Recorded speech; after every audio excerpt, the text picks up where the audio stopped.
cancel culture, budaya cancel ini kaitannya dengan boykot terkait dengan fenomena sosial. Kita ini masyarakat yang tidak suka berkonflik. Makanya dalam Pancasila misalnya ada yang disebut musyawarah mufakat. Segala sesuatu itu diselesaikanlah secara adat gitu ya. Masyarakat kita kemudian wataknya bergeser dari masyarakat yang ramah menjadi masyarakat yang marah, dari masyarakat yang tenang menjadi masyarakat pemberang gitu ya. Jadi ini satu fenomena yang suka tidak suka harus kita akui berawal dari hadirnya teknologi digital.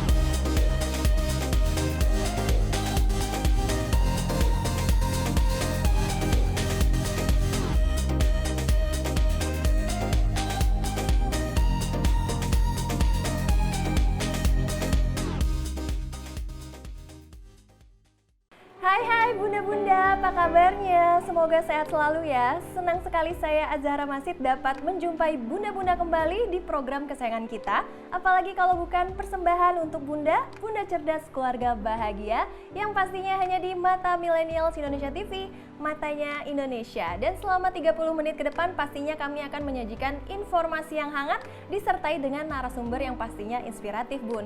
Dan pada episode kali ini bunda-bunda, kami akan membahas mengenai fenomena cancel culture di Indonesia. Kira-kira ampuh nggak sih fenomena tersebut diterapkan di Indonesia?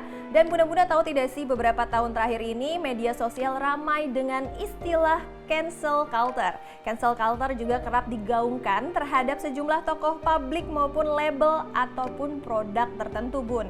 Di Korea juga istilah cancel culture ini begitu populer karena setiap kali terdapat selebriti yang terlibat skandal, masyarakat dengan segera meminta mereka keluar dari dunia hiburan. Kira-kira bagaimana ya dengan cancel culture di Indonesia sendiri? Nah, seperti biasa di sini saya tidak sendirian karena sudah ada narasumber kita yang pastinya akan membahas seputar fenomena cancel culture, yaitu sudah ada Mbak Devi Rahmawati selaku pengamat sosial. Halo Mbak, apa kabar? Alhamdulillah baik Mbak. Oke, masih terus semangat ya? Tetap semangat asal nggak di-cancel aja. Iya Mbak, selaku terkait dengan fenomena cancel culture di Indonesia, itu dari Mbak sendiri pandangannya dari pengamat sosial khususnya bagaimana Mbak? Ya, fenomena cancel culture atau budaya cancel gitu ya, budaya yang dimaksudkan secara sederhana adalah mengasingkan seorang sosok, kelompok atau bahkan misalnya organisasi atau perusahaan itu sebenarnya kalau ditarik ke belakang itu diawali dari tahun 1800-an lah dengan istilah yang namanya boykot. Boykot itu dulu nama orang. Dia diboykot karena ada kasus lah yang kemudian akhirnya membuat orang melakukan protes atas tindakannya dia. Nah sekarang kemudian karena tahun 90-an tuh ada istilah, ada sebuah lagu yang menggunakan kata I cancel you gitu ya. Ini kemudian berkembang menjadi boykot versi budaya sebenarnya. Jadi kalau boykot itu biasanya erat kaitannya dengan produk. Nah maka kalau cancel culture, budaya cancel ini kaitannya dengan boykot terkait dengan fenomena sosial. Biasanya terkait dengan tindakan, perilaku dan sebagainya. Nah, satu sisi kalau kita bicara tadi Mbak udah sebut Korea Selatan misalnya. Betul. Korea Selatan ini menarik karena memang negaranya itu punya komitmen sosial yang kuat terkait bahwa kalau Anda menjadi seorang tokoh publik, maka Anda tugasnya bukan hanya menjadi penghibur gitu ya, tapi Anda juga harus menjadi teladan bagi masyarakat. Sehingga sosok-sosok yang kemudian menjadi orang terkenal di sana dalam konteks di dunia hiburan, itu dalam pelatihan training mereka yang luar biasa berat itu, salah satu yang juga diajarkan adalah memastikan mereka punya etika budaya yang kuat. Satu sisi ini indah karena artinya apa? Mereka berusaha untuk memastikan karena kultur orang Asia, budaya orang Asia itu kita sebut istilahnya patron klien. Patron klien itu apa? Ada lokomotif gerbong. Lokomotifnya ke kiri, gerbongnya ngikut. Lokomotifnya ke kanan, gerbong ke kanan. Beda dengan Barat. Barat itu mau tokohnya ke kiri, masyarakatnya nggak akan ikut karena mereka masyarakat individual. Nah, Korea, Indonesia, Jepang, China tuh punya karakter yang sama. Kita benang merahnya kita masyarakat komunal. Yang artinya sangat penting sosok yang menjadi lokomotif itu atau menjadi matahari di masyarakat itu bisa menjadi matahari yang cerah dan terang gitu ya. Yang kemudian memberikan arahan kompas kehidupan yang berbasis budaya. Nah ini satu sisi sangat hebat gitu, dan yang hebatnya lagi adalah terjadi kesepakatan bersama. Jadi ketika seorang selebritis melakukan sebuah skandal dan terbukti, maka bukan hanya masyarakatnya, tapi pemerintahnya, tapi perusahaannya semua kompak. Sehingga kemudian akhirnya di sana orang istilahnya itu fasabiqul khairat ya, orang berlomba-lomba untuk selalu menjadi baik, which is good. Walaupun sebagian masyarakat Korea juga menilai ini terlalu keras gitu, karena sekali Anda melakukan kesalahan maka tidak akan ada lagi pemaafan. Nah ini kan plus minus yang memang akan terpulang pada setiap masyarakat, kesepakatannya mau bagaimana. Nah Indonesia juga sudah mulai nih mengekspresikan upaya protes sosial ketika misalnya melihat ada ketidakberesan dalam sebuah organisasi, produk atau tokoh-tokoh yang dianggap menjadi orang terkenal yang diikuti oleh banyak orang. Nah, tapi memang bedanya di Indonesia kita relatif lebih lentur terkait praktek-praktek melencengnya seseorang dari jalur budaya atau etika. Nah, kita relatif lebih mudah kemudian untuk memaafkan dalam hal ini. Yang satu sisi ini menjadi sebuah kekayaan budaya yang tentu saja membedakan kita dengan negara-negara Asia lainnya. Oke.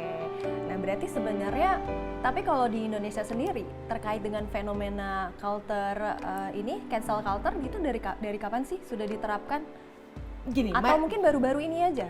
Gini, masyarakat kita menariknya adalah masyarakat yang secara budaya itu mengedepankan harmoni.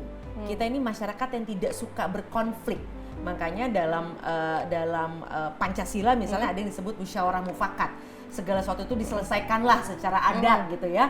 Kalau ada yang salah ya udah kita ajak ngobrol, kita rangkul, kita peluk agar kemudian dia tidak lagi melakukan kesalahan tersebut.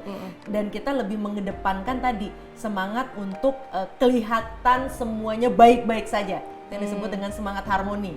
Nah, ini memang munculnya budaya ini suka tidak suka harus kita akui seiring dengan masuknya teknologi digital yang akhirnya membuat masyarakat Indonesia mulai mengenal ada aksi protes yang kemudian dilakukan secara berjamaah dalam konteks yang dikenal sekarang istilahnya cancel culture gitu ya, atau boykot sosial itu, boykot jamaah itu gitu. Nah, menariknya memang yang perlu difahami masyarakat kita yang dulunya sangat harmoni ketika masuk ke ruang digital, di mana ruang digital itu adalah media kalau istilah saya tanpa tuan dan tanpa batas, ini kemudian menghadirkan pola perilaku masyarakat Indonesia yang berbeda dengan kehidupan offline-nya. Kalau di kehidupan nyata, di kehidupan offline itu masyarakat kita akan cenderung tadi pemaaf gitu ya, akan cenderung menjaga sopan santun, akan cenderung harmoni, nggak pengen berkonflik gitu ya. Kalau kaki diinjek gitu Pak, cuman bilang maaf kaki saya diinjek, maaf gitu ya, jadi nggak ada amarah gitu kan, tenang. Tapi begitu masuk ke ruang digital, masyarakat kita kemudian wataknya bergeser dari masyarakat yang ramah menjadi masyarakat yang marah, dari masyarakat yang tenang menjadi masyarakat pemberang gitu ya. Jadi ini satu fenomena yang suka tidak suka harus kita akui berawal dari hadirnya teknologi digital. Nah, tapi yang menyebabkan hal itu apa nih Mbak? Maksudnya sampai masyarakat yang tadinya bisa tenang, misalnya kalem segala macam, nah ketika memasuki dunia digital mereka bisa terjadinya perubahan perilaku seperti itu. Ya, pertama di dunia digital itu ada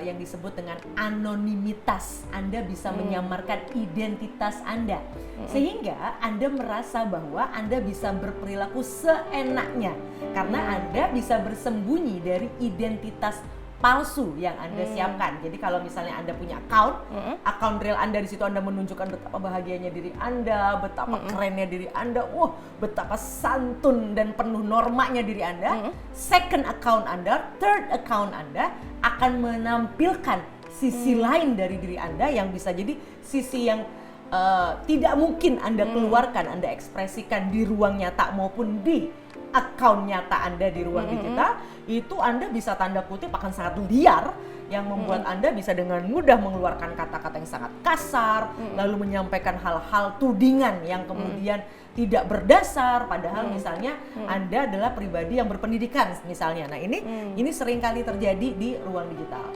Dan yang kedua, memang masyarakat kita ini masyarakat yang mendadak digital juga.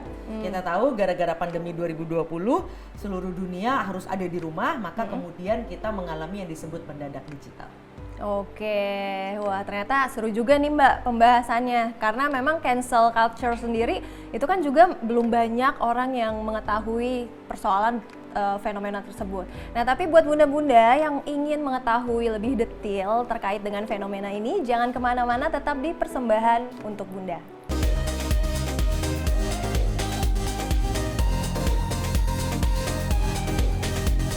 Terima kasih bunda-bunda masih menyaksikan Persembahan untuk Bunda dan masih bersama saya Zahra Masid dan juga Mbak Devi. Ya Mbak Devi, sebenarnya kalau kita ngomongin cancel culture sendiri, apakah cancel culture ini bisa disamakan dengan sanksi sosial dan juga online shaming? Gini, kalau kemudian cancel culture ini disamakan dengan sanksi sosial, menurut hemat saya, karena tadi cancel culture-nya adalah boykot sosial, boykot budaya, memang bentuknya adalah berupa sanksi sosial di mana orang kemudian menjauh dari tokoh, dari produk, atau dari organisasi tersebut.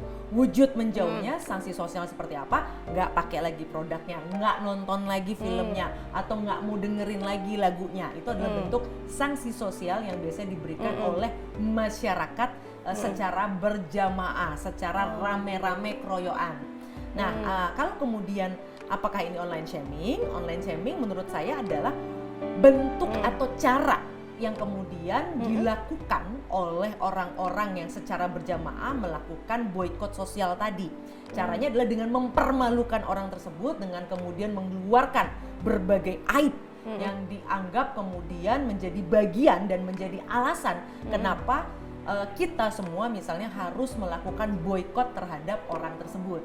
Jadi online shaming itu bukan sama dengan cancel culture, tapi dia adalah cara yang dilakukan ketika orang memutuskan untuk memboykot orang lain, maka salah satu cara yang dilakukan adalah dengan online shaming tadi, mempermalukan orang di dunia online.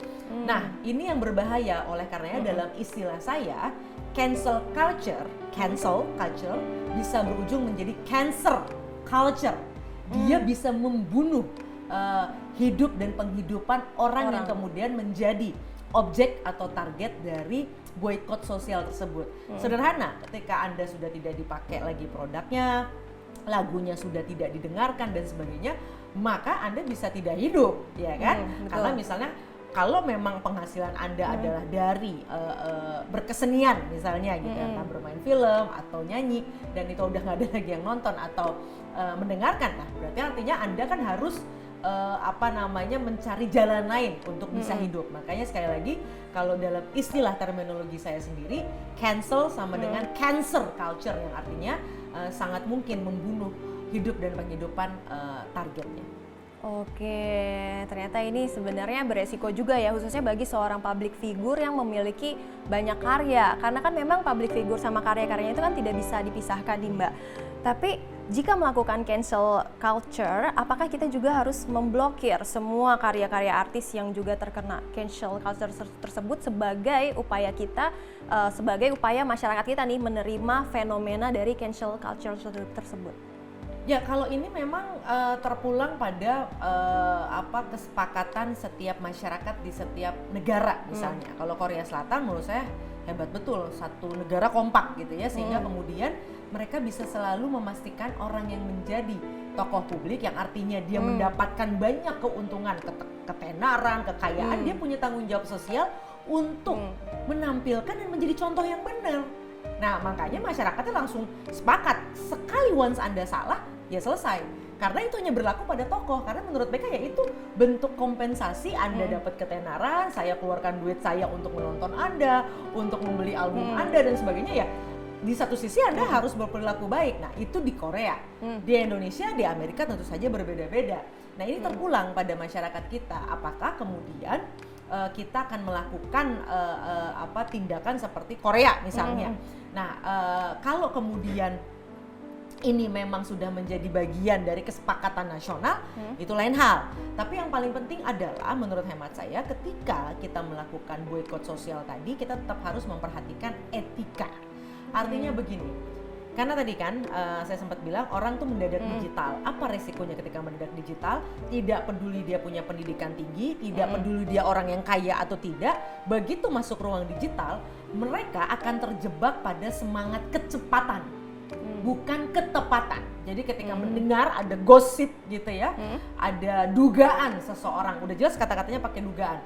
Bahwa misalnya dia melakukan pemerkosaan tapi belum terbukti secara hukum misalnya, itu mau orang yang berpendidikan, mau orang yang kaya raya sekalipun itu dengan cepat kemudian melakukan vonis dengan ikut menghina, ikut menjelek-jelekan, berkomentar yang ini yang sangat disayangkan. Kenapa? Karena memang ketika manusia mendadak digital, mereka nggak punya bimbingan belajar hidup di ruang digital. Kalau di dunia offline dari lahir kita juga diajarin yang sopan, cium tangan, jangan nuduh orang sembarangan, nggak boleh fitnah segala macam gitu kan. Tapi di dunia digital, rupanya orang lupa bahwa ini sebenarnya kehidupan yang sama saja. Bedanya kemudian ini difasilitasi oleh layar. Dan secara psikologis, riset-riset psikologi menunjukkan karena kita berhadapan dengan layar yang kecil ini, maka kita sering berpikir bahwa kita hanya berhadapan dengan layar. Kita lupa di balik layar ini ada miliaran orang yang juga kemudian bisa mengakses apapun yang kita sampaikan, apapun yang kita katakan gitu. Nah, ini yang menarik bahwa artinya ketika vonis kepada seseorang yang tidak berdasarkan data yang tepat, apalagi misalnya kaitannya dengan hukum, maka yang terjadi adalah menjustifikasi pembenaran, melakukan pembenaran, bukan kemudian mengungkap kebenaran. Nah, ini yang bahaya karena hanya masalah waktu siapapun di antara kita berpeluang menjadi korban fitnah, dan kita semua berpeluang melakukan kesalahan. Pertanyaannya, ketika kita melakukan kesalahan, apakah kita mau diperlakukan demikian, langsung divonis tanpa data? Kalau memang sudah ada putusan yang jelas secara hukum misalnya, ya tentu saja orang kan ada jalannya, artinya misalnya harus masuk lembaga pemasyarakatan untuk belajar menjadi lebih baik gitu ya. Nah, artinya kan sudah ada proses seperti itu. Tapi balik lagi dalam konteks boykot sosial, yaitu cancel culture tadi. Nah, ini yang kemudian menjadi pertanyaan. Apakah memang ini cara masyarakat kita yang tahun 2021 sudah divonis, dan ini vonisnya berdasarkan studi internasional bahwa masyarakat kita adalah masyarakat paling kasar se-Asia Tenggara. Ini kata Microsoft, perusahaan yang sangat besar, dan dia mensurvei seluruh dunia. Dan menariknya apa yang terjadi ketika indeks keadaban, jadi namanya itu indeks keadaban, ukuran keadaban suatu masyarakat di ruang digital dikeluarkan oleh Microsoft. Begitu hasil rilis itu dipublikasi, apa yang dilakukan oleh masyarakat kita? Langsung rame-rame berjamaah netizen menyerang akun Microsoft sampai akunnya Microsoft aja nggak tahan sampai nutup. Yang akhirnya penduduk dunia mentertawakan. Mereka cuma bilang gini, tuh kan, bener kan masyarakat kita, masyarakat Indonesia nggak sopan. Tuh, lihat tuh caranya kasar. Nah, itu udah sering kali terjadi. Yang berbahaya ketika upaya boikot sosial ini bertemu dengan karakter yang tidak beradab tadi, ya bisa hancurlah kehidupan seseorang yang tadi saya sebut dengan istilah cancer culture. Ada pengaruhnya nggak sih Mbak kalau misalnya memang negara Indonesia ini adalah negara yang masih berkembang, bahkan status kelasnya juga masih menengah ke bawah dibandingkan dengan negara-negara Asia. Tadi kan Korea, Jepang, mungkin itu udah negara-negara yang maju gitu. Enggak. Ada pengaruhnya tidak? Ini waktu itu yang disebut kita negara tidak beradab itu se-Asia Tenggara. Di Asia Tenggara kita negara maju. Oke. Tadi yang saya sampaikan nggak ada hubungannya sama tingkat pendidikan. Kita tahu di media sosial orang yang bisa menyerang orang lain menggunakan kata-kata sangat kasar itu bisa orang yang berpendidikan sangat tinggi, bisa orang-orang yang sangat kaya. Kita bisa lihat kemarin ketika masa pertarungan politik. Itu orang-orang cerdas yang kemudian justru mengeluarkan kata-kata kasar yang menurut saya nggak heran kalau kemudian anak-anak muda Indonesia itu ikut-ikutan karena tadi karakter masyarakat kita lokomotifnya ke kiri, gerbongnya ikut ke kiri. Jadi mungkin anak-anak itu ngeliat deh, tuh orang yang sekolahan aja, orang yang tenar aja, orang yang kaya raya aja ngomongnya gitu. Ya kita boleh dong, kayak begitu nggak salah dong. Dan mereka akan berpikir bahwa itu adalah standar moral yang benar, berkata kasar dan sebagainya, menuding orang, memfitnah orang tanpa data, hoax dipercayai. Nah ini yang kayak begini yang memang mengkhawatirkan ketika tadi bertemu dengan aksi boykot sosial atau cancel culture tadi. Aduh, menarik sekali dan bahkan ini sebenarnya berat juga sih ya Mbak kalau misalnya ngomongin fenomena dari cancel culture. Nah, tapi apakah dengan melakukan cancel culture ini atau memboikot seseorang sama saja dengan mengekang kebebasan berbicara? Apalagi kan di Indonesia juga hak berpendapat juga kan ada gitu. Biasanya ini nggak ada urusannya sama hak berpendapat ya, tapi sangat mungkin kemudian digunakan untuk membungkam orang-orang yang dianggap salah oleh kelompok tertentu. Karena menariknya kita ini sekarang berada dalam era yang disebut dengan post-truth. Orang sering banget ngomong post-truth. Apa sih post-truth gitu ya? Kayak bahasa Inggris puyeng gitu kan. Nah, mungkin nanti kita jelaskan. Oke, apa sih post-truth? Nah, kalau bunda-bunda ingin mengetahui lebih jauh, pastinya kita akan break sebentar ya Mbak Devi. Jadi bunda-bunda jangan kemana-mana, tetap di Persembahan untuk Bunda.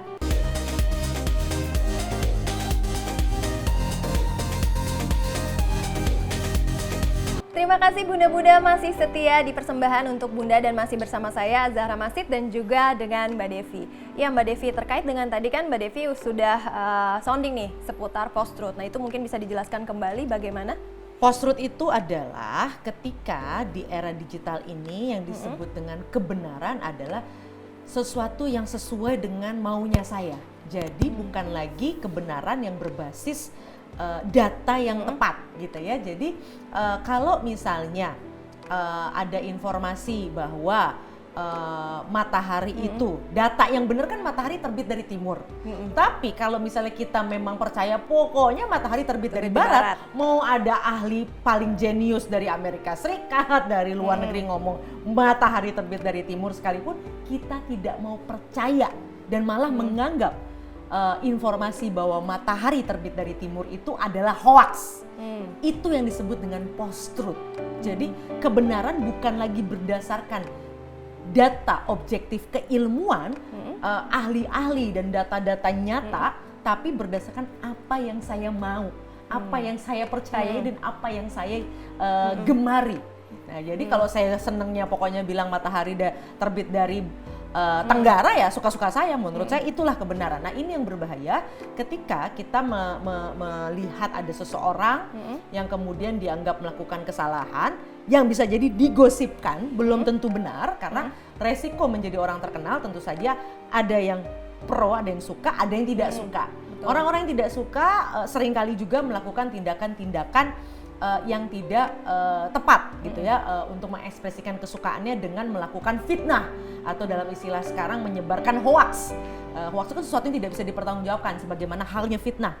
Nah kemudian ketika mereka menyebarkan, nah orang-orang yang misalnya memang sudah punya keyakinan bahwa orang ini nih jelek nih, terus wah ini ada gosip baru nih tentang ini, udahlah emang bener tuh orang emang jelek tuh, karena memang dia awalnya udah nggak suka dengan orang itu. Nah ini yang kemudian membuat aksi boikot sosial bisa jadi terjadi bukan karena adanya kebenaran bahwa orang ini pantas untuk diboikot, tapi karena atas dasar kebencian semata yang dimulai dengan semangat post-truth tadi. Aduh, lumayan juga nih, berat juga nih Mbak bahasannya. Nah, tapi kalau misalnya kan kalau seseorang itu atau public figure itu kan udah melakukan kesalahan dan ternyata terbukti bahwa memang dia bersalah. Kemudian public figure itu minta maaf dan budaya masyarakat kita tadi kan seperti yang Mbak Devi bilang, budaya kita itu adalah memaafkan. Nah, ketika ada yang pro dan juga ada yang kontra, bahkan ada yang mungkin hanya tidak memboikot orangnya, tapi karya-karyanya tuh masih didukung gitu, masih dibeli, bahkan masih disaksikan. Nah, apakah itu masuk juga ke kategori cancel culture atau seperti Ya, apa? menarik memang dalam studi-studi kasus di negara yang sangat kuat